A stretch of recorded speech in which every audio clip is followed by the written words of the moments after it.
Good day everyone, I am John Marsamong and these are the special features of crisis intervention groups. First, membership may be open or closed. What are the difference between the open or closed group membership? Open groups or open membership groups accept group members at any time or no end date. Nagpasabot nga ang open groups nagadawat gyapon og members piskan pa og naa na mo sa inyong tunga-tunga nga session or hapit na mahuman ang inyong session. Nagadawat gyapon ang open groups at any time with no end date. While the closed-end group, maura ni siya ang kabaliktaran sa open group. The closed-end group have the specific start and end date and typically accept only the clients at the beginning of the process. But it also depending on the situation and need. There is no rule about the group size, but membership ranging from 4 to 12 is considered more manageable. So, ang group size is wala siya rule whether it is a lot or a few lang ang member. But on the other hand, the group members ranging from 4 to 12 is much more they considered it as a manageable because kung gamay lang ang clients is mas matutukan nimo ang progress. Third, groups are time limited, usually up to 6 sessions per person. So what are those 6 sessions? Step 1, define the problem. Step 2, ensure safety. Step 3, provide support. Step 4, examine alternatives. 5, make plan. And 6, obtain commitment. On the other hand, they admit that there is no magic in the 6 weeks pattern and that there are many variations in practice. Ginasulti nila diri nga dili gid basta-basta. There is no magic in that span of 6 weeks and magdepende na lang po na sa worker kung unsaon nila pag-handle nga mas mapadali or mas ma-cope up sa group or sa patient. Fourth, the group process is usually accelerated in a crisis group because of the sense of urgency or kakambal gyud aning group process is ang pagdali-dali because of the constraint of time limits. So mahibaw-an nato ni later kung ngano. Fifth, the worker assumes a very active role. So the worker here has a directive rule in order to hold on to the goals of the crisis group, which has to be achieved within a tight time structure. The special features of crisis interventions groups is usually accelerated or there has a time limits or they have to achieve within a tight time of structure. So, what is the meaning of this? It is because the aims to this is to assist the individual's recovery from the crisis and to prevent serious or long-term problems that will develop. Para mas masabtan pa yun, this is designed or this is designed to reduce a potential and permanent damage to an individual at that are affected. Let me give you a scenario. Ikaw ni utang sa 5-6. So, ang rule sa 5-6 is taga-bulan na asya interest. So, pag dili nimo mabayaran ang interest or di nimo mabayaran ang inahan nga imong giutang, it means taga-bulan magkadagdag ang interest or magkadako. So, kung magkadako ang imong utang, maglisod ka og bayad. So kung maglisod na kag bayad or maglisod na ka mag-apas, diha na-develop ang problema, which is kung magkadugay ang imuhang utang, magkadako ang interes. That's why these are the special features of the crisis intervention is ang ginatawag nila nga sense of urgency and naaslay time limits dapat ma-achieve nila within a tight time of structure. Kaya 'di ba sama sa kung gisulti, kung magkadugay ang problema biskang pag-unsa na kagamay, kung magkadugay ang problema sama sa utang, magkadako ang interes, and for a long term running, mabaon na ka sa utang kaya di naman nimo siya mabayaran. And the last special features of crisis intervention, also it has a assessment process. Individual assessment of group member is necessary because individuals differ in terms of vulnerability in crisis and crisis coping ability. So, dapat na agad na siya assessment in the end because ang individual is naa sila nagkalaing-laing ability kung unsaon nila pag-cope up, kung unsaon nila pagtuon sa gitudlo sa worker. Ka-inline ba sila sa process sa worker? That's why that's why the group members has to participate in the assessment process para mahibaw-an gyud kung naka-follow ba sila or nagpabilin pa bagid sila within the line of the process or wala na sila nakasunod. Why they have to participate in assessment process. Let's proceed to the 4-step approach in group crisis intervention.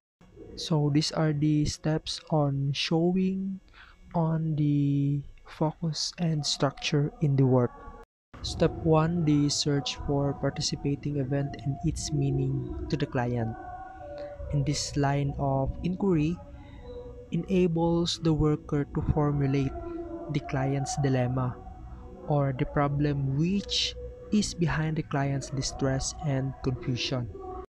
Step 1, diri na to mahibaw-an kung nganong niduol si client sa atua or nangayo ba siya agtabang. Syempre kung moduol ang client, lagi na siya problema. Why is the client coming for help? In step 1, nganong niduol si client, unsa ang iyahang tuyo, nganong nangayo siya og tabang. Second, when did the discomfort begin? Asa nagsugod ang discomfort sa client or when did the client start feeling worse or kanus gibati sa client nga worst feeling or the discomfort. Step 1, ma-formulate gyud sa worker kung asa nagsugod ang problema sa client. Step 2, the search for coping means utilized by the client. This line of inquiry helps the client and the worker to identify what has been tried by way of resolving the problems and what has not worked. So this line will be able to utilize or the coping means or yun sa pagsagubang or yun sa pagatubang sa client kung unsa ang iyang mga alternative ways in resolving the problems. First, what has the client tried to do to cope with the stress produced by the participating event?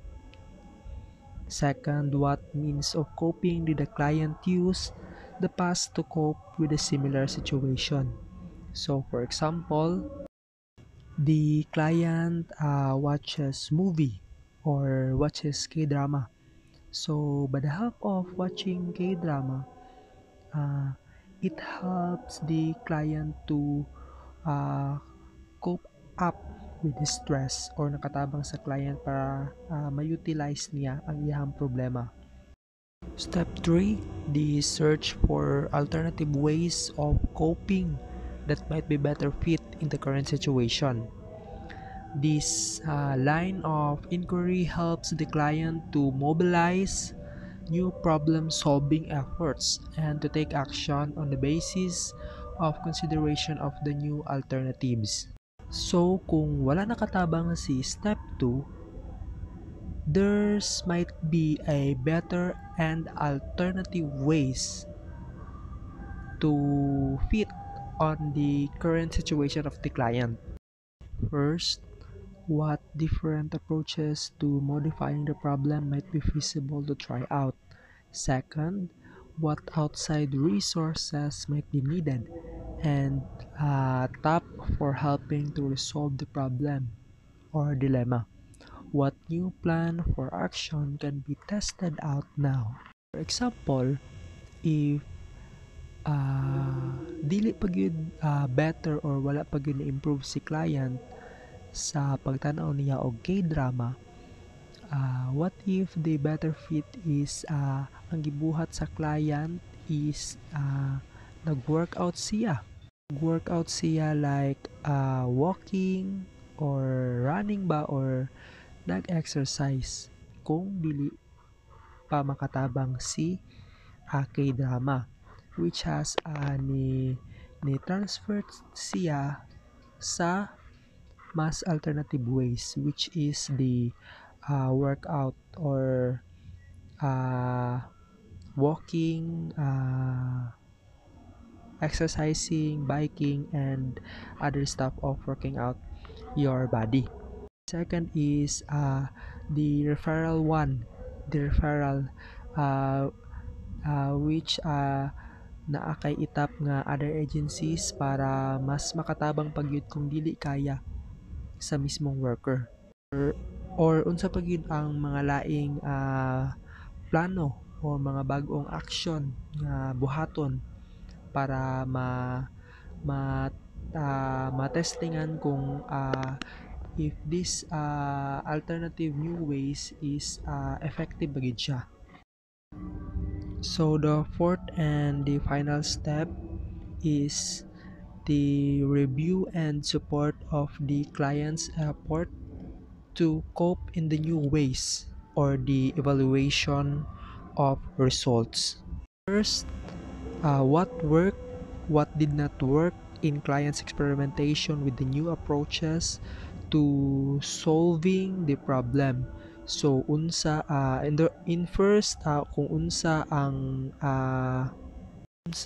ni gana ug unsa ang wala ni gana in the experimentation or sa new process of problem solving of the client, and what additional efforts might pay off or unsa ang katong mga additional nga buhaton para magbunga ang effort sa isa ka client. Is when does the client begin to show signs of relief,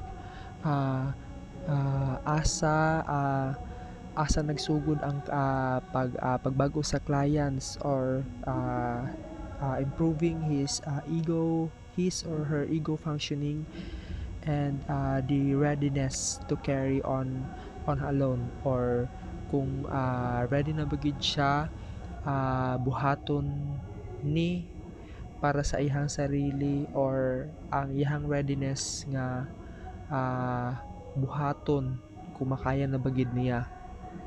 This line of inquiry brings closure to the problem-solving experience and hopefully underscoring the gains made by the clients or gilauman nga ang client naay mabuhat or gilauman nga ang client is naay progress. It is important nga ma-evaluate ang isa ka client para mahibaw-an kung unsa gid ang result nga nag-work ug wala nag-work, and unsa itong mga approaches nga nag-work sa problem solving sa client. So need siya ma-evaluate para mahibaw-an yun kung unsa na kaandam ang client para mo go or mo proceed sa iyahang sarili nga makita nga makaya na gid niya nga naka-cope up na siya sa inaani nga problema, or nahatagan na ba gyud og solution ang iyahang problema. That's why naatay evaluation of results sa client.